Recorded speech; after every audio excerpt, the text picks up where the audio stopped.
listening to Sudbury News Talk. I want to show you something. Stand by. On the morning shift. Anything could happen. Sudbury News Talk on the morning shift.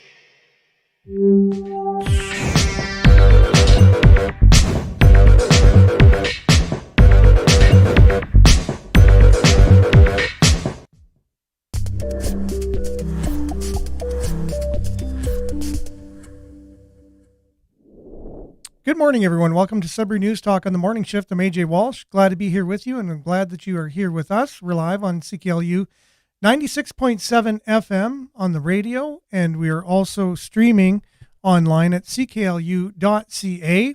Just click on the Radio Player Canada app logo, and you can stream us. You can also download that same Radio Player Canada app and take us with you and listen to us anywhere, anytime on your favorite device. And so you can also listen to other great CKLU programming anytime.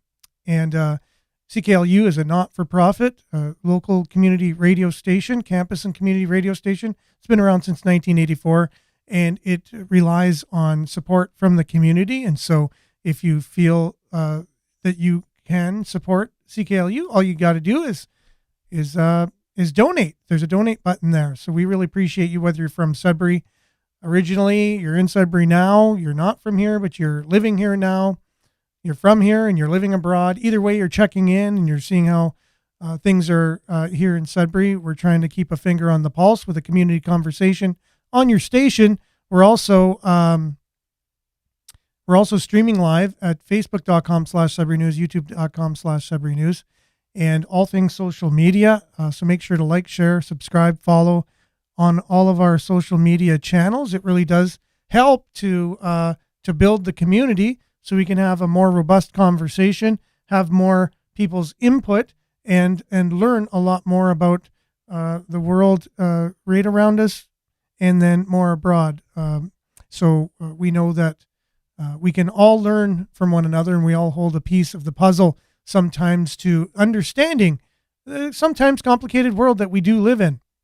And mainly, though, I'd like you to, if you can, and if you feel to share the video and you feel other people, if you want to share this broadcast, that other people could benefit from being part of the conversation, please do. Also, make sure to comment, because this is your conversation that we are facilitating on Sudbury News Talk, which is news and views. Our news, the news happens, and we basically all have views on it, right? So we get a chance to share them here. A lot of social media news sites have shut down their comment section, so we kind of feel we can't really interact with issues that are going on with the news, but here's an opportunity to do that, and I'm happy to facilitate that conversation each and every weekday morning between 7:30 and 8:30 right here on CKLU. With that, good morning, Monique. Hope you're having a great morning. Again, the hand clapping emojis, appreciate it. Judy, good morning as well. Hope you're having a great Friday morning, this June the 2nd, 2023. Good morning, David. Stay safe. The usual motto there, mantra, and grateful for you and grateful for Denise as well. Good morning, everyone. Hope you're having a great morning as well as Mona. Good morning. The sun is shining, and we should have a great morning. Hope you're having a good morning, Mona, and Belinda as well. Good morning. Be kind. Be the kind of soul that makes everybody feel like somebody.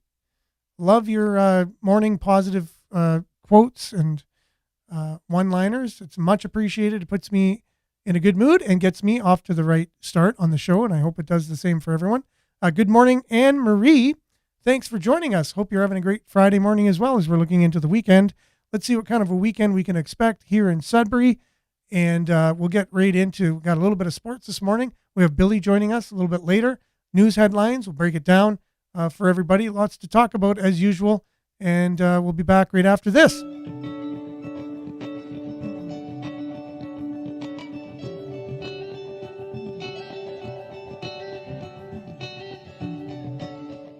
Little bit of weather to start the show, brought to you by sudburyweather.ca.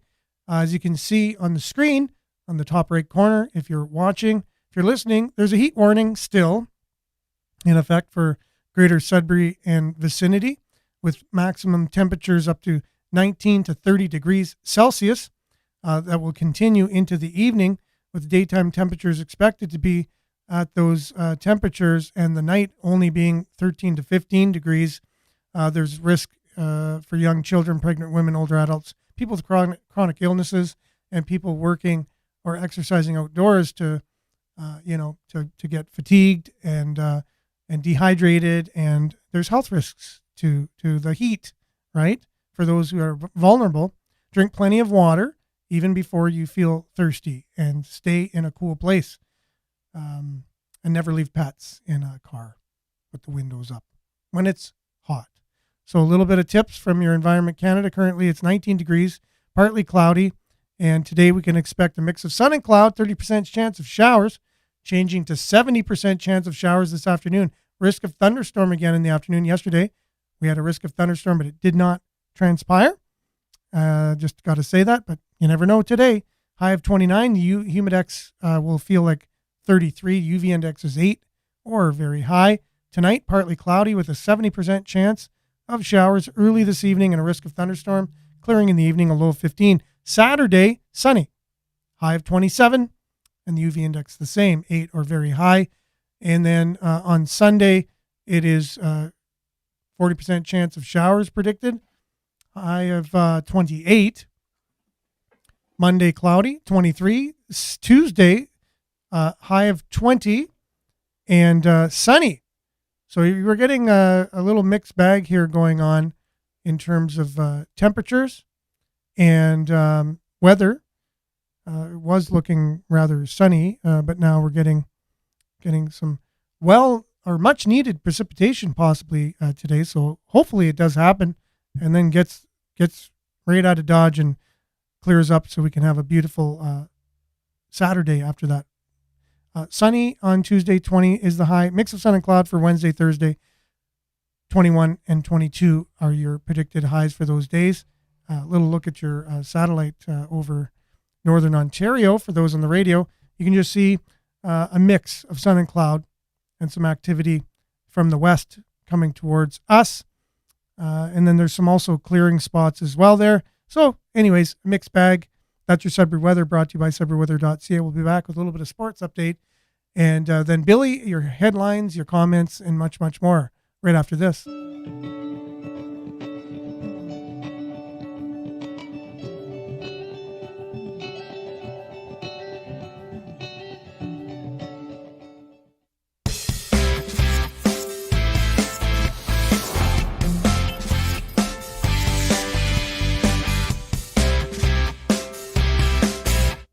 And Sudbury Sports brought to you by Randy Pascal. He is that Sudbury Sports guy, and SudburySports.com is his website for all things Sudbury Sports. Visit SudburySports.com. And speaking of sports, we have the Spartans in action, all three. Like you have the under 16, under 18, and then the adult, basically the Sudbury Spartans. And the Sudbury Spartans will be having their home opener tomorrow night, 7 p.m. kickoff, James Jerome Field against the Sioux.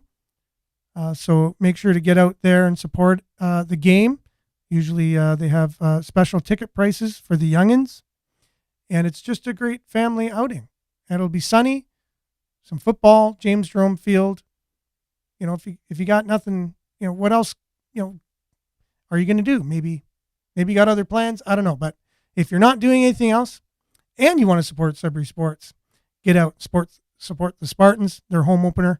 And then both the junior Spartans, under 16 and under 18 teams, are on the road for Ontario Summer Football League action on Saturday, tomorrow, with former visiting Orange, with the under 16 visiting Orangeville and under 18 visiting York.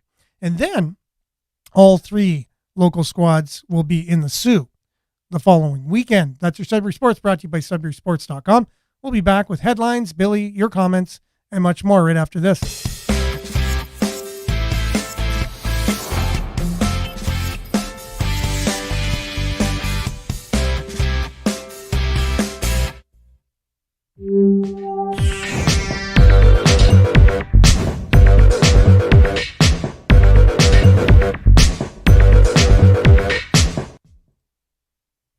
Okay, Billy, you're here. How's it going, my friend? Good. How you Good. doing? Not bad. You're looking good. Oh, thanks. Fresh out of the shower. Yeah, I was thinking you look rather clean. So yes, I could see Yeah. that. And the train It and happens every so often. it does, yes. And I can hear the train going by in the background. Yep. Trying to get into the show. Always trying to get into the show somehow. So yeah, lots to unpack here. A lot of news stories going on. I don't know if you had a chance to go through them or not, but we have some comments here and people checking in. Good morning from Espanola. For sure. I know, Denise, you've been sharing some things with me. I'm going to be sharing that on the show at some particular point in time to do with the movements that are going on. And anyways, we'll share more about that.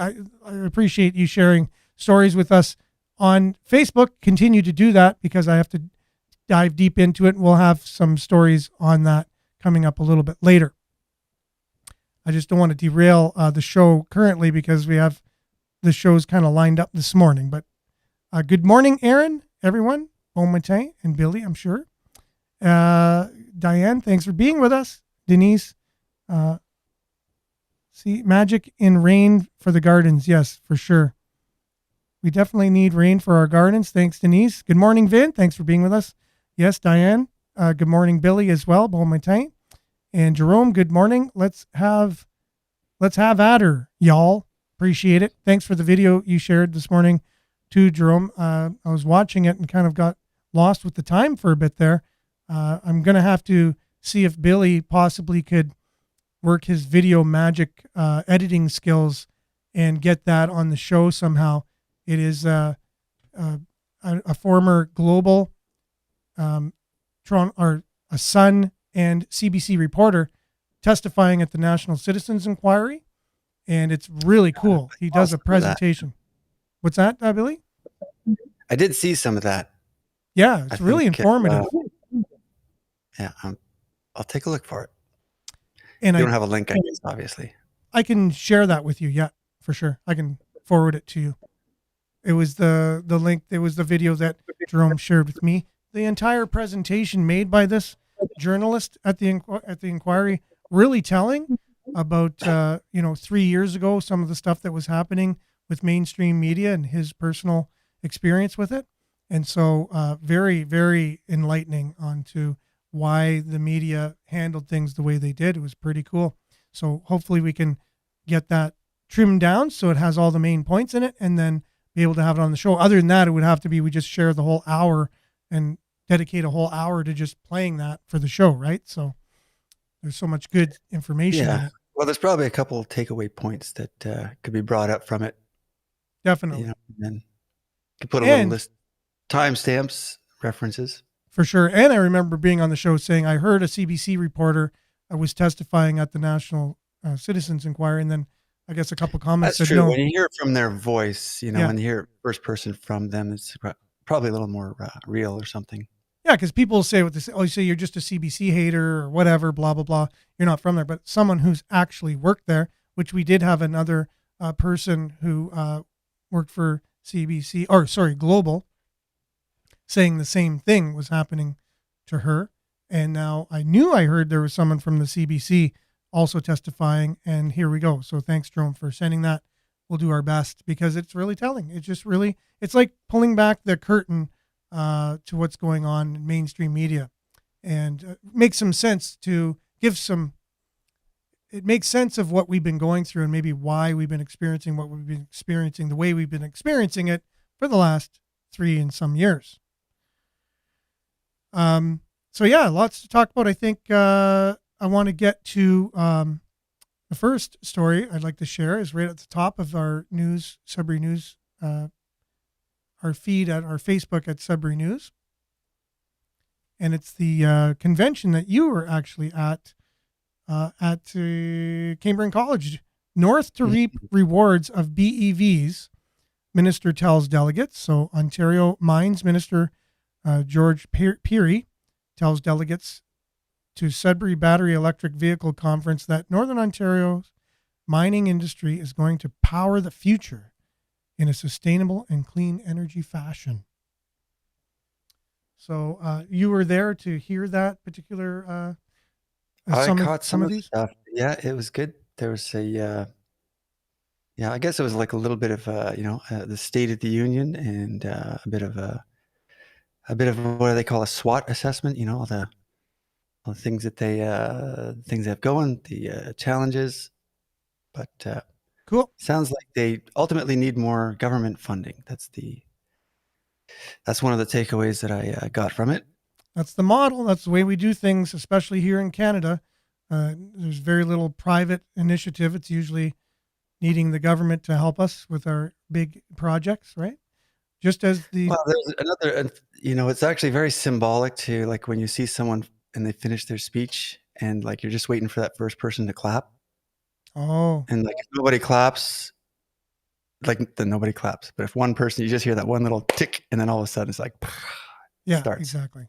So I think, that might be an analogy because they're talking about a lot of the private investment is they've kind of gone to, cryptos and AI and these other things, and it's, I guess, getting a little more tougher to get, the riskier investors on board these days. Yeah, because investors are going to go where they can actually make money, and this is all risky because this hasn't been proven yet, and there's so many things to it. But I know Sudbury.com is reporting just as the discovery of oil in Texas fueled the U.S. economy for a century and a half, so will the critical minerals of Northern Ontario fuel the electric vehicle economy of this province in the years to come. This was part of the message from the Ontario Mines Minister at the conference, the second annual BEV in-depth conference. It was being held to promote the battery electric vehicle industry in Sudbury and the rest of Ontario. So Perry's speech was nothing short of a rally the team pep talk for Northern Ontario mining. The BEV event is on at was on. I think it wrapped up yesterday, right? Cambrian College, No, or is it still going on? It Still, is. still today, or Still is it today. wrapped up? No, it's going on till the end of today, I believe. Okay, cool. Hundreds of delegates gathered to discuss how Sudbury can best take advantage of the economic opportunities provided by the growth of battery electric vehicles, BEVs, in both the automotive and mining sectors. Battery electric vehicles require energy from large, new technology batteries that are created using critical minerals such as nickel, cobalt, lithium, and graphite. And so I know, again, right? So you would think if this was a no-brainer, it would have all kinds of infusion of money from investors, but there's obviously not, even though they're saying this is the future. Why do we need so many government partnerships and government money and incentives to get started, right? Like you would think Yeah, well, I guess China was really, in early on in the game, so they've kind of got the corner, I think, on the batteries, and that's one of the issues. It's that the whole supply chain is very dependent on China. If they decide, no, we're not going to give you any more, then our world is really turned upside down. So we want to yeah. try and get that supply chain going here, right? Well, and I But think that's true for everything, right? If we're going to do that, but we're also cutting off our own oil and gas and stuff. We're becoming dependent on countries like Russia. And now the Saudis have basically partnered with China. And we're putting ourselves in a huge vulnerable position. But that's a whole other story here. I guess just the idea of needing tons of government money to kickstart industry and business and things like that. To me, there's already a bit of a red flag if you need the government money to help you. I know some cases are, but I just think that's just become more of the norm these days, and I don't think that's good for the private sector. yeah, and I guess to that point, like we have to make sure this direction is really, because again, it's sort of half of the equation, right? It's energy storage. It's not really producing energy, but so I mean, you got to upgrade a lot of the infrastructure on the ground, like a lot of the grids, the lines, running the places. There's a lot of moving parts to it. Yeah, for sure. Jerome says critical minerals, more wordcraft. And then Vin says maybe making up for the loss of investing the CCP into the WEF, possibly. Yeah, you never know. I'm sure there's geopolitical elements at play too. Oh, definitely, yeah. And this is, again, Yeah. Remember the what was that plane from the 60s that this amazing plane, I can't believe I can't think of it.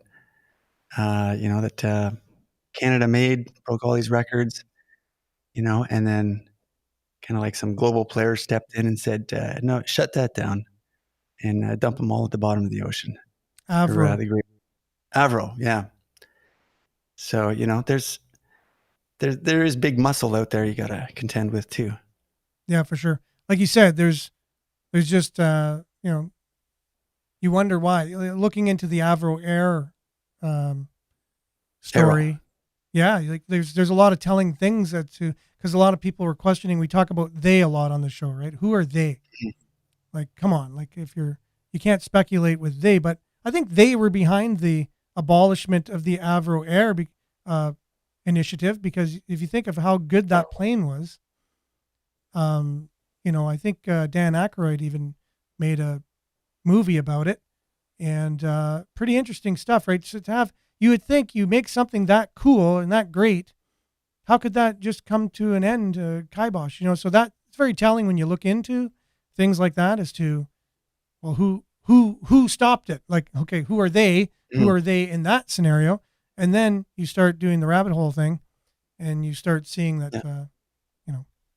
and you look back at how far electric technology was, 100 years ago. It's for a while they were the most popular vehicle on the road, For sure. and they, like, growing up, they almost eradicated all memory of it. It wasn't until recently that sort of reality came back that, they did have electric cars. Yeah. Imagine if they had continued on with that technology from then, For instead sure. of shutting it down. Exactly. No, Steven's alluding to what I said. When there's government initiative, for sure there's arguments to be made, like the railroad back in the day, like when there's infrastructure to be made, and you could make the same argument for this as well. So yeah, now I'm not saying that's all that. I'm just saying it's just the same old thing, always asking for government to help you with business, and then the government's in there, and then I don't know. I'm not a fan. I'm a fan of just people seeing a need and getting the job done, and less bureaucracy and red tape and things like that. But and there's still an argument to be made as to whether going electric is the right thing to do, and doing it as quick as we're doing, like to just throw everything away that we've had and then go to this new kind of unreliable, because it hasn't been proven technology. And there's all kinds of things out there, like people talking about their engines just combusting, and then the fire people say they don't even know how to put out the batteries' fires, things like this. And then already the battery stockpiles, that creates another environmental problem. What about the mining that you have to go through and the environmental impact that makes to get the critical minerals, quote unquote, out of the ground?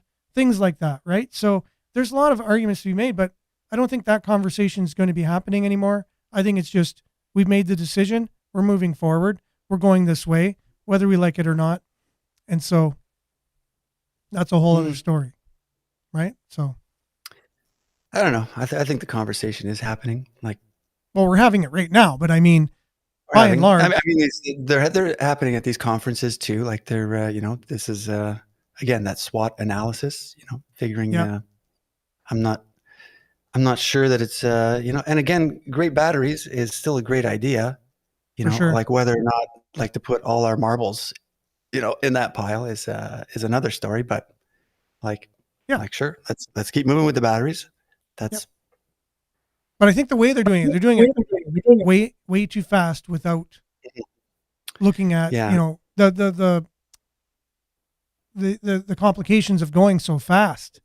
I mean, we should be in like hybrid mode. Like the goals we have for going full electric we should be fully hybrid by those same timelines, in my opinion, because then you always have the mix between the two.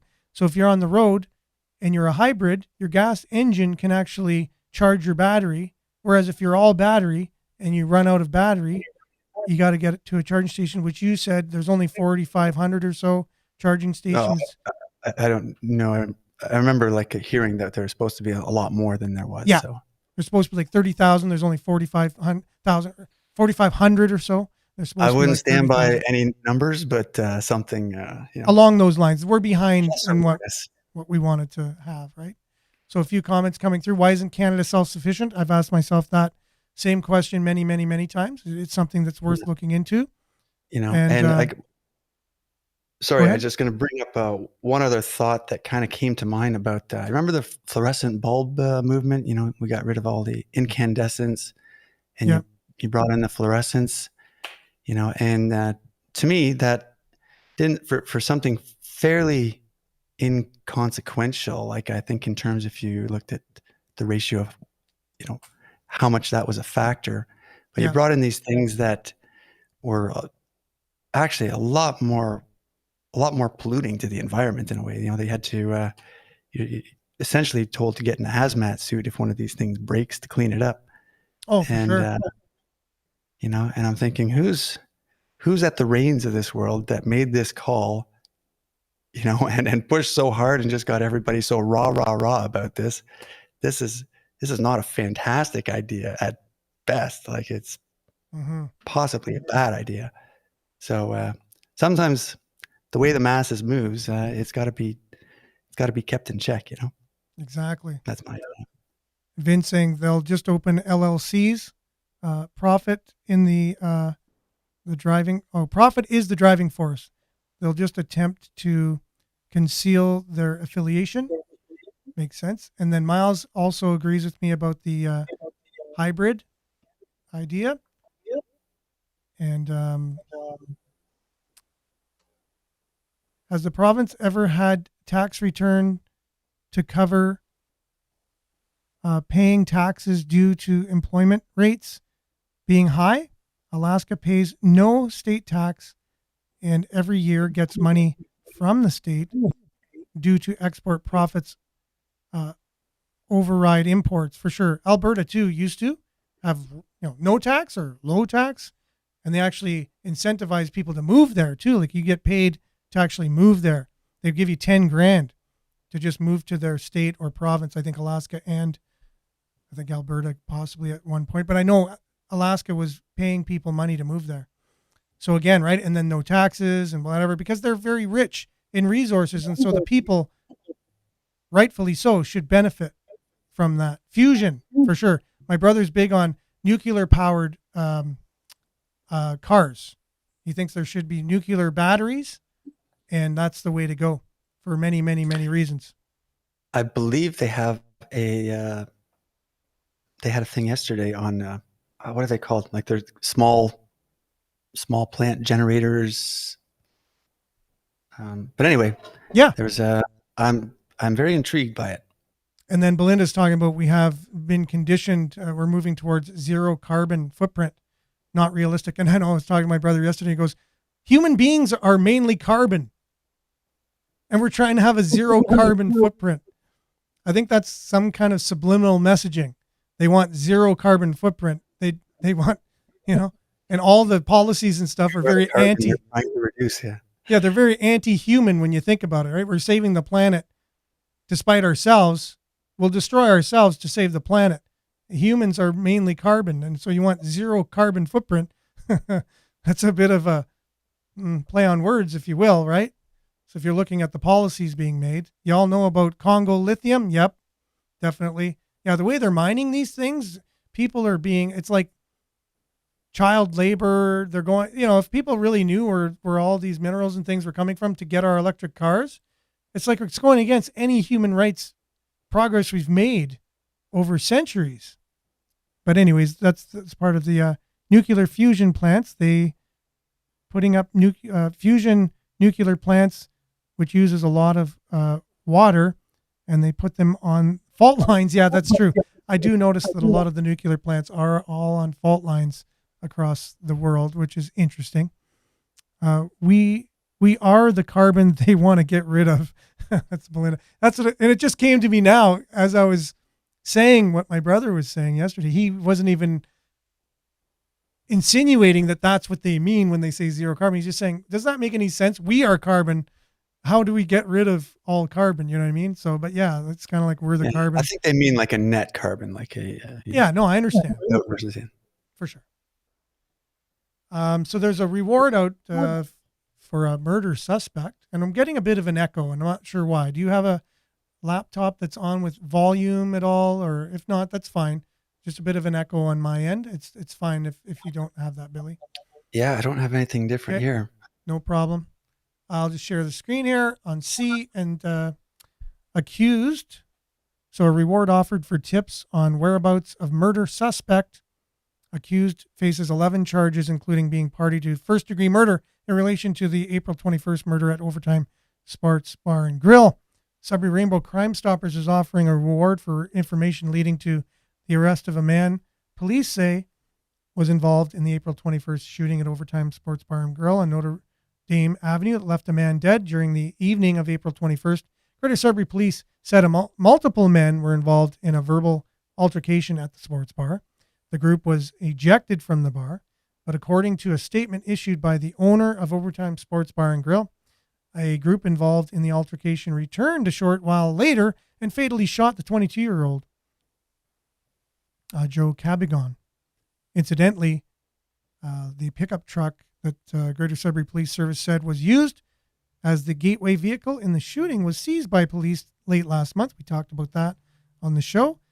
Not only was the truck used in the Overtime shooting, it was also used in the commission of several other crimes. One arrest has already been made in relation to the murder. On April 29th, the 16-year-old young offender police allege was the shooter was arrested in Toronto. However, another suspect, 19-year-old Noah Singh, is still at large. Crime Stoppers is offering a $2,000 reward for this individual. If you have any information, you want to contact Crime Stoppers 222-TIPS. That's an image of the young person. It's 19-year-old Noah Singh. If you know any information about this particular person, contact Crime Stoppers as previously stated. There was a comment here on our Facebook page. It says, but he was on the release program. WTF, Justin. So I wonder if he was on the release program, you know, the new bail reform, whatever, you know, bail ideology that we have to basically have a more kinder, gentler, cuddlier criminal system that just lets people off the hook very easily. Yeah, it'd be interesting to see that. I could have shared this next story in our sports related story, but they're looking to rename the Garson Arena. Were you aware of this? Right. I didn't read the article, and I didn't recognize the name of the person they were going to name it to. Oh, really? Wow. George Armstrong. George Armstrong. Tell me about George Armstrong. Hockey Hall of Famer. Oh, wow. Toronto Maple Leafs. The city of Greater Sudbury is seeking the public's feedback on a proposal to rename the Garson Arena after former Greater Sudbury resident and NHL Hockey Hall of Fame George Armstrong, member of the Hall of Fame.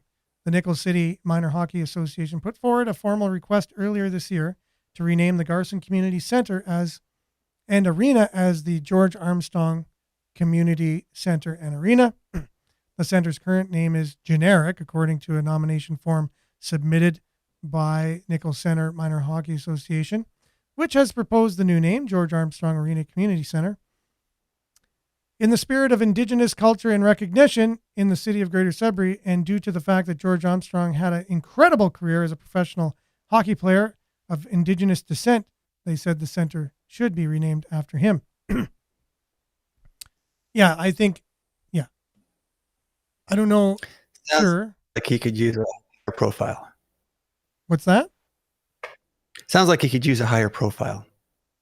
Yeah, and I was not aware he was of Indigenous descent, you know. I think that's just cool. He was a great hockey player. Mhm. I don't really see people through the lens of whether you're Indigenous or you're black or you're white or you're any kind of ethnicity. I just see people as people. Yeah, that's taking too much importance these days, I think so. I I think think.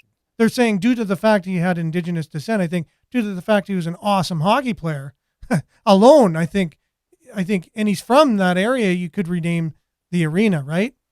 Mhm. I think, and I don't want to speak for Indigenous people, but I think there's a lot of great Indigenous hockey players. I don't think if I was an Indigenous hockey player, I wouldn't want to be recognized just because I was Indigenous.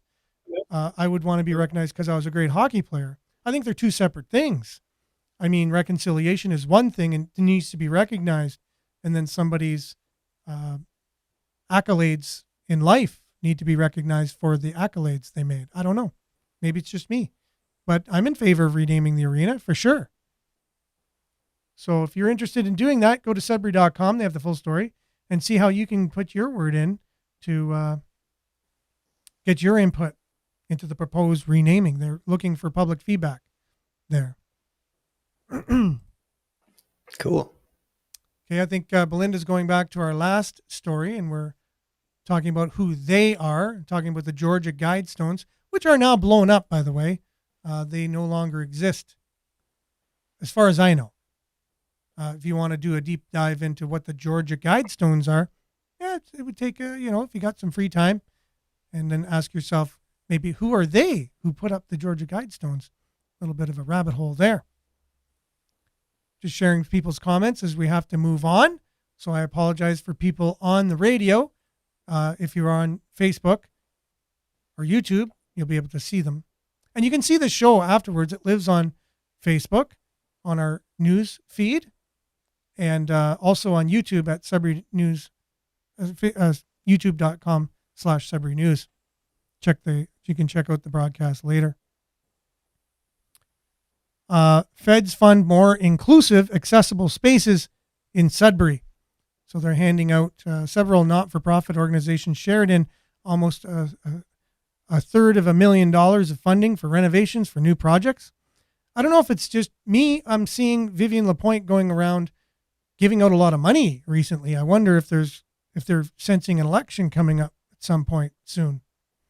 It's usually a sign of an election when the governing power in the party in power goes around just giving out a lot of money. Usually That's a means keen there could eye be you an have. election. What's that? That's a keen eye you have. Yeah. Yeah, I don't That know. I'm could be just the case. thinking that's the way that politics works, right? It's if you got it, you can use it, and it helps you. Well, get strategically, elected. that would be the best time to do it. Oh, for sure, definitely. Now, we have a garden, Billy, a community garden. Now they have a Delkey community garden, and I did not know that. Accessible garden plots are available if you want to take part in the Delkey community garden. They're holding an event on June the 3rd, which seems like it's going to be tomorrow, if my calendar is correct. So all you have to do is go on our Sudbury News Facebook page, click on the story that we shared from Sudbury.com, or go directly to Sudbury.com, read about the article, find out how you can have a plot of your own to take part in the community garden. Sounds pretty awesome. And this is a great story. The city looks to bolster ranks of volunteer firefighters. Residents of outlying areas remain concerned, however, about the potential loss of fire halls. I did read this story front to back, and there's some interesting tidbits in it. Yeah, I heard it's pretty challenging to be a firefighter compared to like in terms of volunteer firefighters. Compared to what it used to be anyway. I think they've probably made it more of a difficult test. And yeah, made it a little bit. Maybe there's more hoops you got to jump through and stuff. I'm not aware. We'll be talking to Mike Perrant this morning. I will be at 9 to just kind of go through. He's going to be joining us on Monday. So anybody, shout out to anyone who wants to hear from Ward 5 Councillor Mike Perrant on the show. He'll be on Monday. And we'll talk about this and many other issues that Sudbury is facing. And so I won't be able to, more than likely, share everyone's comments of questions. I'll do my best to look through and grab some appropriate or timely ones that are part of the conversation, but I don't want to bombard him with a bunch of things, especially his first time being on the show. You know, we want to kind of just have a good conversation, but actually we do want to find out about some of these things that we're going through in the city, maybe road infrastructure, fire halls, and, you know, there's many other things that Sudburyans, the arena, what's going on with that, what's his kind of view of when we could end up with a new arena, the $100 million now down to $70 million library, stuff like that, you know, things we've been talking about on the show for quite some time. But despite rumors the city would not recruit volunteer firefighters in 2023, Tom Davies Square said this week it is actually planning to add to the ranks later this year. But it told applicants earlier this year that training may not take place until next year. So there's maybe some of the hoops you're referring to. Nathan Melin, one of 2 deputy fire chiefs, told the Sudbury Star earlier this week the city is planning to recruit during the third quarter. The Volunteer Firefighter Recruitment Committee met last week to review the 2022 recruitment and looked at new initiatives to implement into the 2023 recruitment, he said. The specific date for the launch of the recruitment has not been determined, but the city continues to accept applications year-round. The recruitment should occur quarter 3 this year. Volunteer firefighting is a proud part of Sudbury's past and present, and 7 of the 12 wards rely on volunteer firefighters, including wards 2, 3, 4, 5, 6, 7, and 9. But you remember they got the third party to do a report on fire halls here, right? They're from UK. They're UK-based Operational Research and Health found that only 9 are ideally located out of our 22. And the city's inventory includes 4 career fire stations as well as 17 volunteer fire and 1 composite station. There's 4 on Highway 144 corridor to Levac, a composite station in Valtadais that is staffed by 4 full-time firefighters, as well as volunteers, 3 volunteer stations in the valley, including a location in Caperel, and 5 halls serving Garson, Falconbridge, Skeed, Coniston, and Wanapate. And Ward 2 is served entirely by volunteer fire stations. There are currently 5 halls between Coppercliff and Beaver Lake. The report recommended consolidating the Beaver Lake station into Whitefish and merging the Waters, Lively, and Coppercliff halls at Anderson Drive in Lively. So we're looking at hiring some more volunteer firefighters. I know, Billy, you might be interested in that. I know with my job, it's probably impossible to do that. You can get calls at any time of the night, and you got to be on the scene. Need to be properly trained. They do give you some type of monetary, you do get paid, a little bit It's doing pretty it. decent from what I remember somebody telling me. Yeah. I remember thinking, that's not bad. I remember some people, really wanted, there was a list of people to get on, people wanted to get on the list to be volunteer firefighters, but now I think it's a little harder. And just so everyone knows, though, the city has dropped their vaccine mandate, and I'm sure that applies to volunteer firefighters. Many of them left when the city mandated that everybody had to get the vaccine back in whenever it came out, kind of thing, a couple of years ago. So we lost, I think, 40% of our firefighters, volunteer firefighters. So that's a huge loss. I don't think it's 40%. I think there might have been 40 people. 40? I Oh, remember okay. hearing that number, but Yeah, I remember Natalie was on, and she gave the amount. So the number 40 comes to mind. So maybe that was the number. But anyways, we lost a bunch, and we need to get them back. hopefully this will help in doing that. Yeah, so another story from Sudbury Star. Feds fund 5 accessibility projects. Again, lots of money going around. Now, we've just experienced, I don't know if you knew this or not, I could have shared it in the weather segment. Did you know we broke some weather records recently? I didn't. Was it that high yesterday? The spring heat wave, this is from Sudbury.com. Yeah. The spring heat wave in Greater Sudbury is currently experiencing is officially record-breaking. Wednesday's temperatures got up to 30.9, so 31 basically degrees. The previous temperature record was May 31st. For May 31st was 30.2, so 0.7 degrees hotter in 2007. The current temperature record for June 1st is 27.1, set in 2005. So yesterday was 31, so we were 4 degrees hotter on yesterday. Could easily shatter that record as well. So the city is currently under an Environment Canada heat warning, daytime high temperatures near 30 degrees. So we know that. And that also leads into the restricted fire ban that we have. So restricted fire zone. It's not a restricted fire ban. It's a fire ban. And we have this restricted fire zone. It's been declared effective yesterday, midnight, due to the extreme forest fire hazard in part of Northern Ontario. The Ministry of Natural Resources and Forestry says no open air burning, including campfires, is permitted within the boundaries of a restricted fire zone.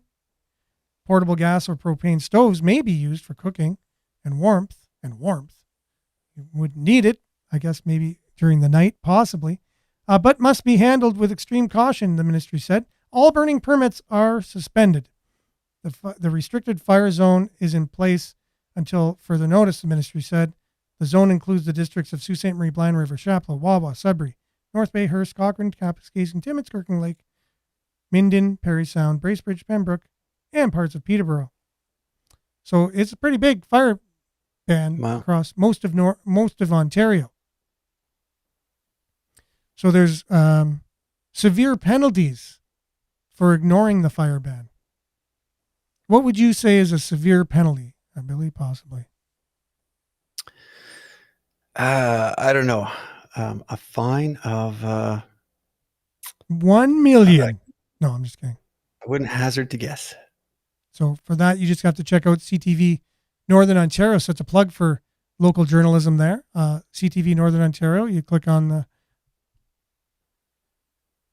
story on our Facebook page, and you'll find out. Because I'm not playing their videos on the show just out of respect, because it's something they asked me not to do until I hear back. So I guess if you want to know, you'll have to watch the video and you'll find out. All right. It's $5,000, Miles says. Okay. Up to $5,000. Up to $5,000. Yeah. So don't start fires if you don't have $5,000. Right? Yeah, I guess if you want to have a fire and account for that, you can. Again, it's like if you have $1 billion, then it's you can have fires all you want. It's true, definitely. So yeah, and I'm wondering about the fires too. There's a lot of fires going on. I wonder who would pay that. That's Anne Marie. So it's $18,000 to $25,000. Okay, there we got Miles and Stephen in a bit of a spar off here. What is the proper amount of fine that we're giving out? So Miles says up to $5,000. Stephen says $18,000 to $25,000. So that's a little bit more. I definitely don't have $5,000, let alone $25,000. And he heard it on the CBC, so it has to be true. For sure. And I'm saying that sarcastically. Obviously, something like that, they're not gonna skew that particular fact, I don't believe. Not that they skew any facts, but former CBC journalists, as we'll see on subsequent shows, claim that they've done certain things like that. But I digress. $25,000 is a fine you could receive for setting a fire. Now, these fires, do you think what's causing these fires, Billy? All over Canada. Yeah, I'm not too sure. I've seen there's probably quite a pie chart to this answer.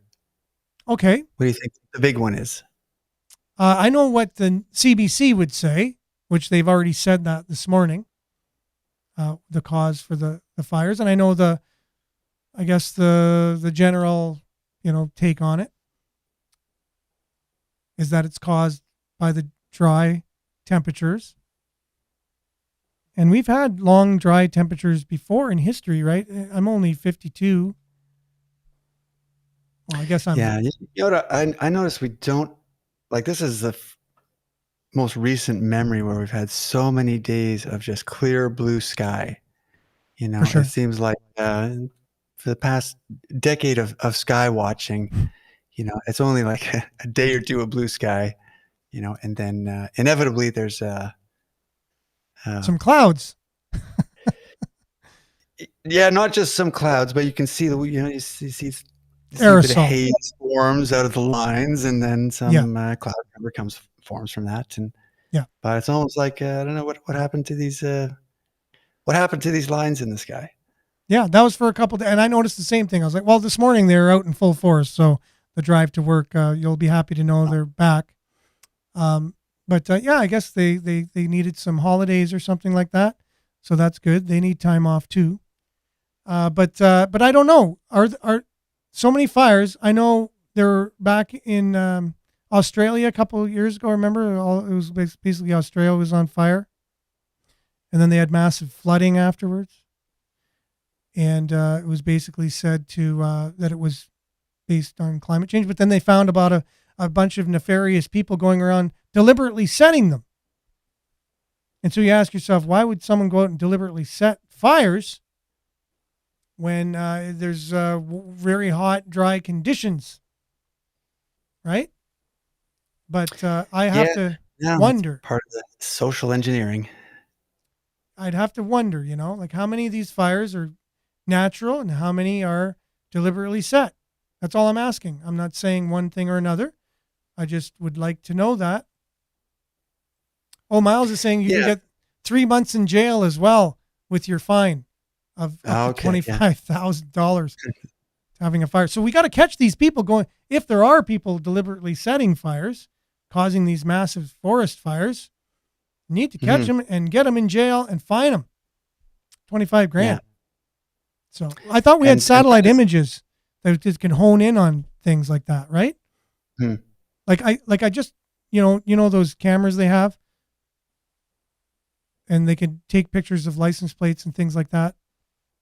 And I was talking to my brother the other day. He goes, from a satellite, they can do the same thing. Come right down to your license plate and take a picture of it if they wanted to. That's the technology we have. Well, don't you think they could see the beginning of a fire and then rewind the tape, so to speak, and then hone in and see if there was someone starting the fire or not? Do you think the technology is out there that could actually do that or not? I think it very likely exists. I think it does too. It existed 20, even 40 years ago. It probably exists still. Oh, you think we haven't lost the technology like we did for the technology to go to the moon? Maybe? Yeah, no, I don't think so. Oh, okay. Well, with that, with a few kind of just lighthearted comments at the end of the show to leave on a not really good note, we have to end because it is the end of the show. And I'm just going to wish everyone a happy, wonderful weekend, regardless of where you're at. I hope you have a great weekend, and weather-wise, it should be nice. So you too, Billy. Have a great weekend. Yeah, you as well. Thanks. Thanks for being with us. Thanks for sharing, everyone. And sharing is caring. So make sure to share with anyone you think would be interested in the conversation we're having so they can be part of it as well. We'll be back same time, same place, God willing, on the same station, CKLU, Monday, 7:30 a.m. Have a great weekend, everyone. And stay safe, as Dave would say. Ciao.